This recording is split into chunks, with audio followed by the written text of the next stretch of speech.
आपण पाहतात Maharashtra 24 news, digital युगाचं निर्भीड व्यासपीठ।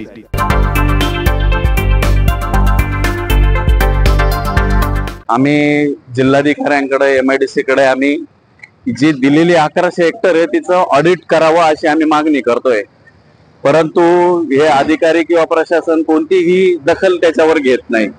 याचाच एक दाखला म्हणून उदाहरणादाखल आम्ही गरवारे जी कंपनी आहे आज गेल्या 25 ते 30 वर्षापासून ती बंद आहे आणि ती आज मार्केटमध्ये विक्रीला आहे। तिची 7 एकर क्षेत्र ते 110 करोड रुपये तिची ऑफर आहे। विचार करा, MIDC फक्त हस्तांतरण होतं, मग हा 110 करोडचा जो व्यवहार आहे हा कशा पद्धतीने काय आहे कसं आहे हे सगळं आम्ही ज्या निवेदनात मांडलेलं आहे।